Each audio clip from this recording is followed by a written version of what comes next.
Hi guys, இன்னைக்கு என்ன பார்க்க போறோம்னா பிரிஞ்சால் பொட்டேட்டோ வச்சுட்டு செமி ஃப்ரை தான் பார்க்க போறோம். வாங்க எப்படிலாம் பார்க்கலாம். ஸ்டவ் ஆன் பண்ணி கடாய் வச்சுட்டு தேங்காய் எண்ணெய் ஊத்திக்கோங்க.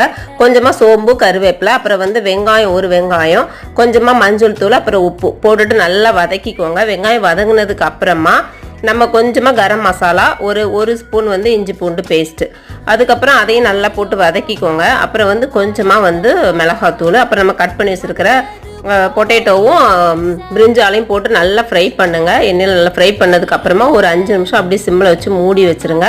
மூடி வச்ச பிறகு கொஞ்சம் வெந்ததுக்கப்புறம் தக்காளி போடுங்க. தக்காளி போட்டுட்டு ஒரு 10 நிமிஷம் சிம்மில் வச்சுட்டு நல்லா வேக விடுங்க.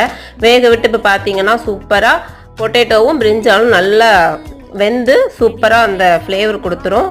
இப்போ டைமில் நம்ம தேங்காய் கொஞ்சமாக வச்சுருக்கோம். அந்த தேங்காவையும் போட்டு தூவி எடுத்தோம்னா சூப்பரான பொட்டேட்டோ பிரிஞ்சால் ஃப்ரை ரெடி ஆயிடுச்சு. நீங்களும் வீட்டில் செஞ்சு பார்த்துட்டு எப்படி இருக்குன்னு சொல்லுங்கள். பிடிச்சிருந்தா லைக் பண்ணுங்கள், ஷேர் பண்ணுங்கள், சப்ஸ்கிரைப் பண்ணுங்கள். Bye guys.